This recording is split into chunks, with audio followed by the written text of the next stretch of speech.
Muito bem, vamos para o domingo. Domingo, o título é O Novo Homem é Coletivo. E o versículo, 1 Coríntios 12, 12. Assim como o corpo é um e tem muitos membros, e todos os membros, sendo muitos, constituem um só corpo, assim também com respeito a Cristo. Muito bem, voltando então para o versículo 10. Esse versículo, irmãos, ele contém muita riqueza. Por quê? Veja só. Quando fala, vos revestistes do novo homem, é uma roupa, não é? Mas não é simplesmente algo exterior, é uma roupa interior. É a imagem de Cristo. Essa roupa é a imagem de Cristo. Da mesma forma, quando nós falamos do tecido, né, que o Senhor tem tecido entre nós, essa rede de amor, todo o tecido, irmãos, você vê algo, né? Quando você tem uma camisa, você vê uma imagem. O tecido tem cor, tem um formato, enfim. E quando você está vendo esse tecido ser tecido, talvez você não consiga ainda olhar, chegar na imagem, no formato dele. Mas depois que fica pronto, é igual uma casa. Você está vendo ali em obras, você não sabe mais ou menos qual vai ser o resultado. Depois que fica pronto, você fica admirado. O tecido, esse tecido de amor que Deus está tecendo entre nós, irmãos, ele tem uma imagem, tem um formato. É Cristo. E veja como Deus faz isso. Cristo é a exata expressão, o resplendor da glória de Deus, do que Deus é. E como ele então vai formando esse novo homem, essa imagem de Cristo em nós, através de resplandecer a sua glória. Lembra de 2 Coríntios 3,18, que fala que nós somos transformados de glória em glória na própria imagem do Senhor, o Espírito. Então aí é o segredo, aí é a chave. Quando nós recebemos, irmãos, quanto mais nós recebemos da glória de Deus, quanto mais a glória de Deus é infundida em nós, e lembre-se, Hebreus 1:3, Cristo, o Senhor, é o resplendor da glória e a expressão exata do ser de Deus. Ele é o que faz essa transmissão, é o que chega até nós, é como um raio de sol chegando até nós, e aí a nossa pele ela vai ficando queimada. Não só isso, quando você toma sol, você tem muitos benefícios físicos, das vitaminas que o sol fornece. Então veja, irmãos, quanto mais nós, entre aspas, somos expostos a Cristo, quanto mais nós desfrutamos de Cristo, a glória de Deus é infundida em nós. Isso vai formando em nós a imagem de Cristo. É o novo homem. Por isso ele fala que ele se refaz para o pleno conhecimento. Quer dizer, nós vamos conhecendo, irmãos, e sendo formados à imagem de Cristo. Um cristão recém-convertido, ele tem pouco conhecimento de Deus. Não estou falando de conhecimento doutrinário, irmãos. Estou falando da união da palavra à experiência. Então ele tem pouco conhecimento de Deus, mas à medida que ele vai crescendo, à medida que ele vai exercitando o seu espírito, que ele vai tomando posse de tudo que Deus fez, de tudo que ele herdou, isso, irmãos, vai ficando impregnado nele. Você começa a perceber, até fisicamente, que esse cristão mudou. Ele não pratica mais as coisas da natureza terrena. Ele tem um novo viver, e esse novo viver é um viver do novo homem, está associado à imagem de Cristo. Não é uma questão de fingir algo.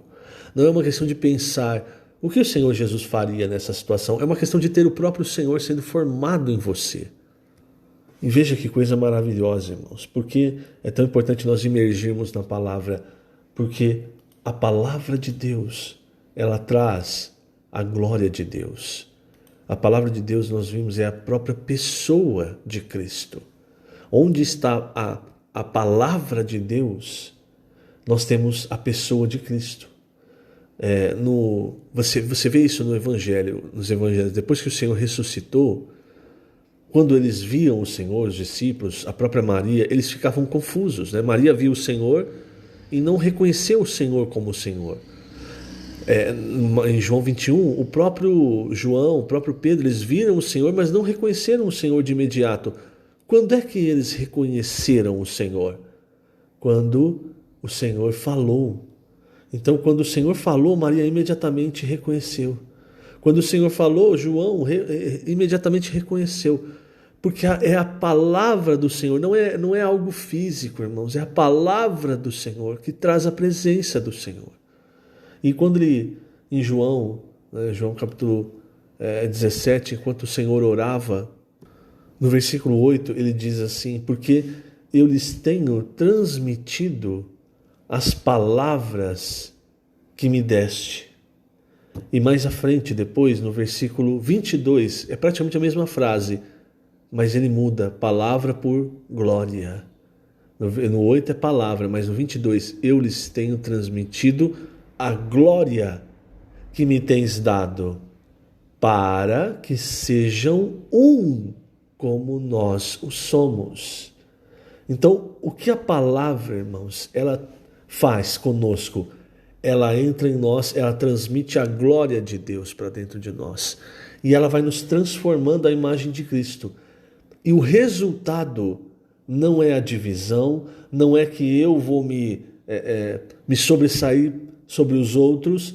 O resultado é que nós, nesse tecido de amor, vamos sendo um como nós o somos. Quer dizer, é exatamente a ideia desse tecido, da urdidura e da trama, onde nós recebemos de Deus, não é?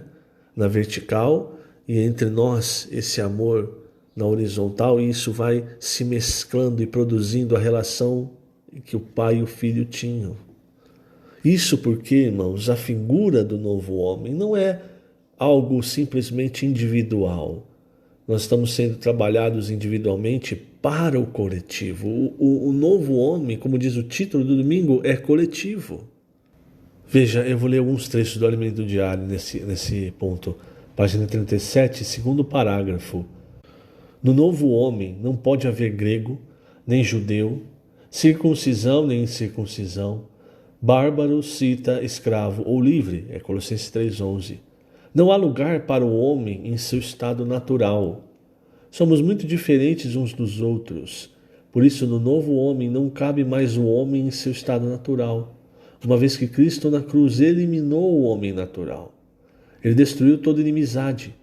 Cada um tem sua peculiaridade e para colocar todos juntos no novo homem, somente a obra da cruz teve o poder de eliminar o velho homem. Vejamos quão importante nesse processo a cruz. As diferenças de cultura, de raças, todas essas, qualquer diferença, irmãos, que possam nos fazer divergir, ao invés de convergir para Cristo, para o centro, elas precisam ser mortas pela cruz, enterradas. É isso que nós vemos em Colossenses, é isso que nós vemos em Efésios, que o Senhor Jesus, na sua carne, ele aboliu, ele destruiu a parede da inimizade, ele aboliu toda essa forma de diferença para que quando nós recebêssemos a sua obra, o pacote completo, nós entendêssemos: eu não sou mais dessa raça, eu não sou mais dessa tribo, eu não sou mais disso, eu não sou mais daquela prática, eu sou um novo homem, e esse novo homem, ele se refaz. Quer dizer, que a partir do momento em que eu recebi a salvação, eu vou me refazer, eu vou me remontar à imagem de Cristo. Eu não posso trazer as coisas de antigamente do velho homem, porque o velho homem já está montado, já está feito, mas o novo homem está se refazendo à imagem de Cristo, coletivamente. Não há mais espaço para divisão, para inimizade, para qualquer coisa, para qualquer barreira. Isso, irmãos, vai até, de certa forma, contra a própria cruz de Cristo. Se eu levanto a barreira da inimizade, onde Cristo já morreu para derrubar, o que eu estou fazendo? Eu estou pormenorizando, irmãos, a obra do Senhor, o maior sofrimento que o Senhor teve, né, que o Senhor passou, sofrimento de cruz, para produzir algo que aí hoje eu venho minimizar. Então veja como a palavra é importante para nós entendermos o que o Senhor está fazendo. A própria palavra profética, irmãos, veja como o Senhor tem nos dado a direção, mostrando essas coisas, mostrando essa questão do tecido de amor. Se você volta para Gênesis e começa a olhar as coisas ao contrário, você vê o quê? Que por causa da desobediência é que entrou o pecado no mundo, e com o pecado a morte, e tudo o que vem também com a morte. E o segundo passo foi o quê? Ao invés, porque se o homem tivesse comido da árvore da vida, o que reinaria? Reinaria a vida, reinaria o amor. Então esse tecido de amor que nós estamos vendo hoje, o próprio João, em 1 João 3,11, ele diz: essa mensagem que vocês estão ouvindo é uma mensagem que se ouve desde o princípio, que vos ameis uns aos outros. Mas na segunda geração da humanidade, ao invés do amor, você vê os feitos ou as obras da carne. Caim, ele odiou, ele teve inveja, cobiça, tudo isso, até o ponto dele matar o próprio irmão. Então você não vê um tecido de amor. Por quê? Porque entrou o pecado. Você vê exatamente o contrário. Agora, se o pecado não tivesse entrado, não tivesse Adão e Eva tivessem comido da árvore da vida, não precisariam se preocupar com isso, porque ao invés de haver um conflito entre os filhos, um estaria ajudando o outro a servir ao Senhor. Um estaria aprendendo com o outro a servir ao Senhor, dando apoio, suporte, como Paulo fala, né? Suportando uns aos outros em amor. Você percebe o tecido de amor se formando? Aquilo se perdeu, mas hoje nós temos essa realidade no Espírito, pela obra de Cristo. Nós temos essa realidade, irmãos, vivendo o viver do novo homem. Mas para isso, não se esqueça, é preciso morrer, fazer morrer a natureza terrena. Senão, irmãos, nós voltamos na obra de Caim. Aí nós vamos começar a odiar um ao outro. Você talvez não queira matar fisicamente, mas você quer descartar o outro irmão. Você começa a ter inveja, começa a haver mentira, começa a haver maldade, né? Um querendo puxar o tapete do outro, maledicência. Tudo isso, irmãos, é coisa do velho homem. Se você quer viver no velho homem para servir o Senhor, veja, o Senhor não é, as coisas não são mais como era no Antigo Testamento. Não vai cair um raio na sua cabeça. Se você quiser servir ao Senhor com o seu velho homem, sempre voltado para as coisas que nós vimos hoje, você vai invocar o Senhor, irmão, você vai sentir o Senhor no seu espírito. Você vai ler a palavra, você vai sentir o Senhor, mas quando o Senhor voltar, irmãos, quando passar pelo tribunal, aí você vai perceber num julgamento que ali mudou, aí não é mais a graça que você vai receber. Ali, irmãos, é o julgamento. E nesse julgamento você vai perceber, Deus não aceita uma obra que venha da carne do velho homem. Por isso, irmãos, o ideal, a solução que Paulo nos mostra é fazer morrer essa natureza, essas coisas. Leia, medite nesse trecho. Você vai perceber se há ou não isso no seu viver. E como solucionar isso? Mergulhe na palavra. Faça imersão, exercite, cante, coloque a sua mente no Espírito, entra no Espírito, no Santo dos Santos. Ali você vai estar exposto à glória de Deus. Veja, né, quando você entrava no Santo dos Santos, ninguém podia entrar na época do Antigo Testamento, a luz ali não tinha nenhuma luz natural. No átrio exterior, a iluminação era do sol. Quando entrava no santo lugar, a iluminação é pelo candelabro. Mas no Santo dos Santos não tinha nenhuma iluminação natural. A luz vinha da glória de Deus. Então você estava ali na presença de Deus. E essa luz, ela infundia em você, assim como os raios do sol, infundem em nós as vitaminas do sol. Então essa luz infunde em nós a glória de Deus. É assim. É ali na presença do Senhor, no Santo dos Santos, no Espírito, que nós vamos, irmãos, onde nós temos a realidade da cruz, que nós vamos fazer morrer as coisas do velho homem e que o novo homem vai se refazer agora sim nesse tecido de amor coletivamente, apoiando uns aos outros, onde ninguém é maior que ninguém, mas todos nós somos um só corpo, membros individualmente membros desse corpo, coletivamente um só corpo, o corpo de Cristo. Que o Senhor te abençoe grandemente nesse dia. Lembrando, estamos colocando essas gravações no canal do YouTube da Igreja em Ribeirão Preto. Jesus é o Senhor.